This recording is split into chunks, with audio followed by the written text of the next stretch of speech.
Les États-Unis sont l'un des plus grands producteurs mondiaux de munitions, fabriquant près de 10 milliards de cartouches par an. Vous êtes-vous déjà demandé comment elles sont produites et comment une usine peut suivre chaque cartouche parmi des milliards de produits? À l'intérieur de ces vastes complexes de production, des bobines de laiton sont estampées, étirées et traitées thermiquement pour devenir des étuis de cartouches parfaits. Des capteurs optiques et des systèmes robotiques mesurent au micromètre près, éliminant toute déviation avant l'assemblage, le chargement de la poudre et l'emballage. Chaque mouvement est si précis qu'il n'y a pratiquement aucune marge d'erreur. Restez jusqu'à la fin pour découvrir l'ensemble du processus qui produit des milliards de cartouches, où l'ingénierie, la vitesse et la précision se rencontrent sur une ligne de production colossale.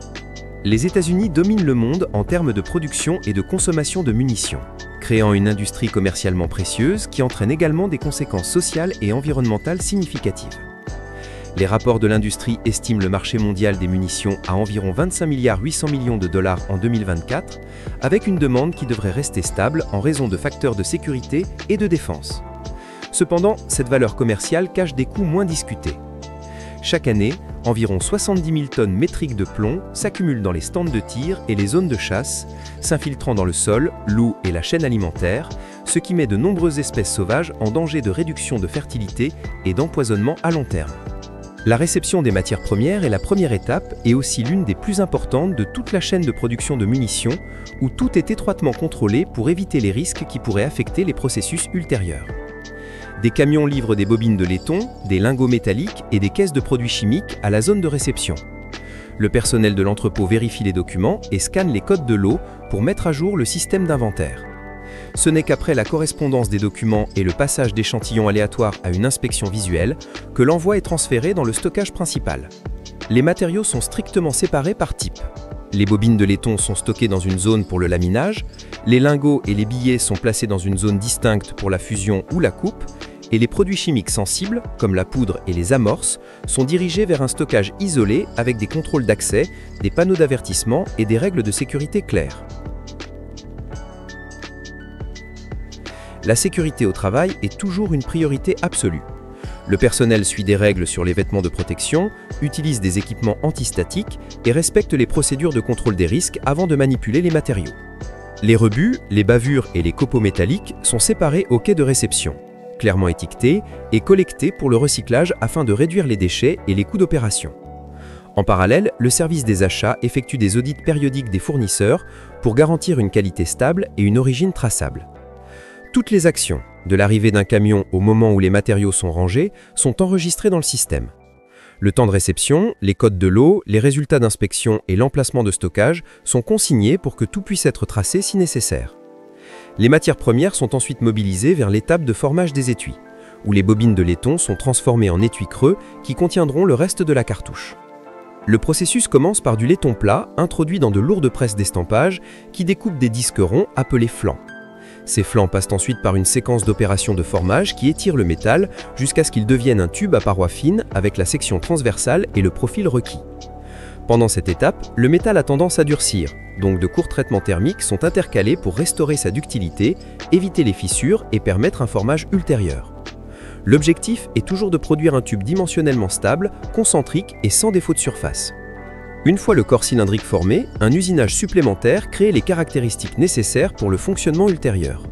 La base est formée et aplatie, et la rainure de rhum ou d'extraction est définie pour que l'étui puisse être saisi et éjecté par l'arme à feu. La zone de base intérieure est préparée pour accepter l'amorce et permettre un allumage réalisable. De petits trous sont dirigés pour créer le canal de flamme qui transmet l'allumage de l'amorce dans l'étui. Tout au long du formage, des étapes de nettoyage éliminent les huiles, les écailles et les débris pour que les processus et inspections suivants soient réalisables. Le polissage de surface donne à l'étui l'apparence et la résistance à la corrosion requise. Des systèmes d'inspection optique et dimensionnelle vérifient la rondeur, l'épaisseur des parois et les dimensions critiques, tandis que l'inspection visuelle détecte les rayures, les pliures ou d'autres défauts qui pourraient compromettre les performances. Après l'étui, l'étape de préparation du projectile est responsable de la formation de la balle, la partie qui quitte le canon quand elle est tirée. Les projectiles commencent généralement par des flancs métalliques sélectionnés selon le design. Ils peuvent être des cœurs de plomb traditionnels ou des matériaux alternatifs comme le cuivre, des alliages spéciaux ou des fragments comprimés utilisés dans les cartouches frangibles. Ces flancs sont déplacés dans la zone d'usinage pour établir la forme basique, lisser la surface et s'assurer que la masse et la géométrie répondent aux spécifications du design.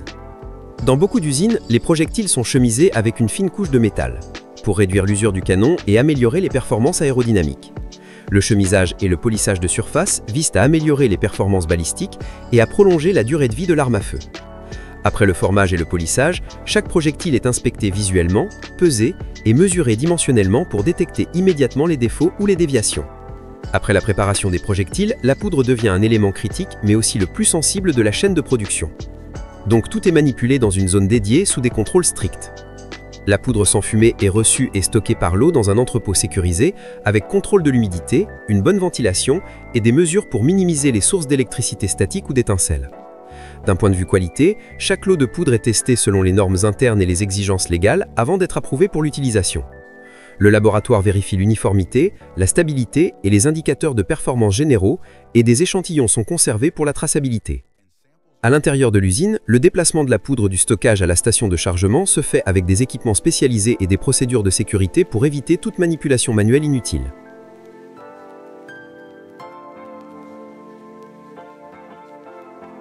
Toute manipulation des déchets et des résidus suit des procédures environnementales contrôlées pour éviter la contamination du sol et de l'eau.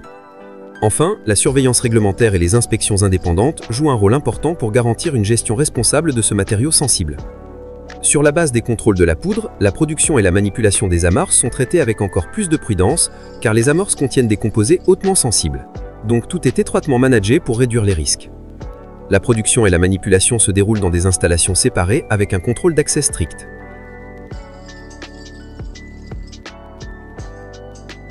En raison du risque d'allumage accidentel, les installations utilisent de multiples mesures techniques, comme la mise à la terre pour réduire l'électricité statique, des systèmes de ventilation pour éviter l'accumulation de vapeur et une séparation stricte des sources de chaleur ou d'impact. Des plans d'intervention d'urgence, des exercices de sécurité réguliers et une coordination étroite avec les équipes locales de pompiers et de gestion de matières dangereuses sont des pratiques standards. La surveillance réglementaire est rigoureuse. Audits externes, licences et exigences d'enregistrement garantissent le respect des règles nationales et internationales sur les matériaux explosifs. En bref, la production des amorces est une partie étroitement contrôlée de la chaîne où la traçabilité, l'isolation et une manipulation prudente sont prioritaires pour protéger les travailleurs et les communautés environnantes.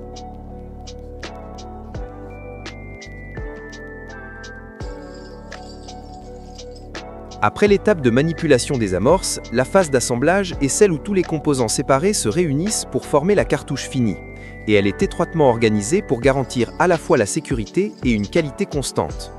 Elle commence par la préparation des composants. Les étuis inspectés, les projectiles finis, la poudre conditionnée par l'eau et les amorces traçables sont rapprochés de la zone d'assemblage tout en respectant l'isolation de sécurité. Chaque composant est disposé sur des racks, des trémies ou des plateaux dédiés, étiquetés avec des numéros de lot et des codes barres et liés aux données de vérification dans le système. Les travailleurs ou les robots qui alimentent les pièces scannent les codes pour s'assurer que le bon composant et le bon lot sont fournis à chaque voie d'assemblage. Dans l'étape d'assemblage préliminaire, les composants passent par un dernier contrôle général. Des dispositifs d'inspection optique et des balances électroniques vérifient les dimensions, la masse et l'apparence, et tout composant présentant des anomalies est immédiatement isolé, étiqueté et dirigé vers le flux de recyclage ou une salle de stockage isolée pour enquête. Pour les matériaux sensibles comme les amorces, les opérations à proximité sont effectuées sous des conditions de sécurité strictes, avec un accès restreint, des équipements de protection et des procédures de travail standardisées. Sur la ligne d'assemblage finale, le processus est principalement effectué par des systèmes semi-automatiques ou entièrement automatiques, pour minimiser la manipulation humaine directe et améliorer la cohérence. Les étuis sont chargés avec de la poudre sous contrôle de l'eau, les projectiles sont insérés, les amorces sont installées et l'étui est fixé pour maintenir le projectile en place. Chaque station le long de la ligne est équipée de capteurs et de caméras pour détecter les défauts en temps réel. Tout produit qui échoue aux critères visuels ou de sécurité est rejeté de la ligne et envoyé à une zone désignée pour la gestion des défauts. La sécurité des travailleurs et la protection de l'environnement restent priorité tout au long de l'assemblage. Les systèmes de ventilation, le contrôle de la poussière, la prévention de l'électricité statique et les procédures d'intervention d'urgence sont appliquées. Le personnel reçoit une formation sur la manipulation sécurisée, le signalement des incidents et la réponse d'urgence. Les rebuts, la poudre renversée ou les amorces non conformes sont collectés séparément, manipulés selon les réglementations et précisément documentés pour éviter tout rejet environnemental. Enfin, tout le processus est supervisé par des systèmes automatisés et du personnel de contrôle qualité, et fait l'objet d'audits périodiques par les régulateurs et les partenaires pour garantir la sécurité, la responsabilité et la transparence dans la production. Après l'assemblage, l'usine effectue une série d'étapes d'inspection pour s'assurer que chaque cartouche est sûre et fonctionne comme elle prévoit. D'abord, les produits passent par des systèmes de capteurs et de caméras sur la ligne qui vérifient la taille, la forme et la surface. Ces machines repèrent rapidement des défauts tels que les déformations, les rayures ou les ondulations de surface et retirent automatiquement les articles suspects du flux principal. Parallèlement aux contrôles automatisés, le personnel prélève des échantillons de l'usine pour peser et mesurer les composants et comparer les résultats aux normes. Si un lot présente des écarts significatifs, il est mis en quarantaine pour traitement ultérieur. Au-delà de ces mesures, un test important est l'essai de gélatine balistique, qui montre comment un projectile se comporte réellement lorsqu'il frappe des tissus mous. Les techniciens tirent des échantillons représentatifs dans des blocs de gélatine standardisés tout en enregistrant avec des caméras à haute vitesse pour observer le canal de blessure, la profondeur de pénétration et toute fragmentation ou expansion de la balle. Ils peuvent également photographier ou scanner le bloc après impact pour une analyse plus détaillée. Ces résultats permettent de comparer les performances réelles entre les lots et de révéler les problèmes que les vérifications dimensionnelles routinières pourraient manquer. Si un test indique qu'un produit ne répond pas aux exigences, l'ensemble du lot est retenu, examiné et traité selon la procédure. Une fois que les lots passent toutes les étapes d'inspection, ils passent à l'étape d'emballage, où la sécurité, la traçabilité et la conformité réglementaire sont les priorités absolues. D'abord, chaque lot est rassemblé dans une zone de préparation. Le personnel vérifie les numéros de lot et les documents par rapport aux résultats du contrôle qualité, puis procède à l'emballage selon les spécifications approuvées. Pour les munitions civiles, l'emballage est généralement de boîtes en carton imprimées avec des informations de base telles que le calibre, la quantité, le numéro de lot et la date de fabrication. Les expéditions militaires ou d'exportation peuvent être emballées dans des caisses en bois ou des boîtes métalliques avec une protection supplémentaire contre l'humidité et des sceaux de certification selon les besoins. L'emballage n'est pas simplement le placement des cartouches dans des boîtes. Le processus inclut la vérification du poids emballé, l'application d'étiquettes, le scellage avec des sceaux inviolables et l'ajout de codes barres pour que les articles s'intègrent au système de gestion d'entrepôt. Les opérateurs de cette station suivent des règles de sécurité strictes, minimisent la manipulation manuelle des conteneurs scellés et portent des équipements de protection lorsque requis. Les cartons terminés sont palettisés, sécurisés avec un film étirable ou des sangles en strap et estampillés avec des étiquettes de lot et une liste d'emballage pour simplifier la manipulation et l'inspection pendant le transport. Le stockage à court terme est également soigneusement géré. La zone d'emballage dispose d'une zone dédiée avec contrôle d'accès et, si nécessaire, contrôle d'humidité pour maintenir les conditions optimales du produit avant l'expédition. Les documents accompagnant chaque expédition incluent les certificats de contrôle qualité, la documentation des lots, les instructions de stockage et tout document légal requis par le marché de destination. Avant la libération, la logistique effectue une vérification finale des documents, une inspection de sécurité et met à jour l'état du lot dans le système. Chaque action d'emballage et d'expédition est enregistrée pour garantir la traçabilité en cas d'incident ou d'audit. Avec un processus d'emballage rigoureux, les produits atteignent l'utilisateur final en toute sécurité, avec une provenance claire et prête à l'expédition conformément aux normes légales et industrielles. Nous avons suivi l'ensemble du voyage, des bobines de latons et des billettes métalliques passant à l'entrée, en passant par un formage précis, une manipulation soigneuse de la poudre et des amorces, jusqu'aux lignes d'assemblage automatisées et au contrôle de qualité rigoureux. Ce qui devient clair est que la fabrication de munitions se situe à l'intersection de l'ingénierie, de la réglementation et de la responsabilité sociale. C'est un processus qui exige des normes strictes à chaque étape. Les matières premières doivent être vérifiées et stockées en toute sécurité. Les composants doivent répondre à des exigences dimensionnelles et métallurgiques strictes et les cartouches finies doivent passer des inspections automatisées, des tests en laboratoire et même des essais balistiques avant de quitter l'usine. En même temps, l'industrie doit faire face à des conséquences réelles. Les flux de déchets, les risques de contamination au plomb et les débats éthiques liés à l'objectif du produit. Ainsi, des solutions comme le recyclage du brass, les projectiles sans plomb et des contrôles environnementaux plus stricts deviennent de plus en plus centrales dans la manière dont les usines modernes opèrent. Si ce regard en coulisses vous a donné une nouvelle perspective, faites-moi une faveur. Cliquez sur le bouton « J'aime » pour que je sache que vous voulez plus de contenu comme celui-ci. Laissez un commentaire avec la partie qui vous a le plus surprise ou toute question que vous souhaitez que j'explore dans une vidéo future.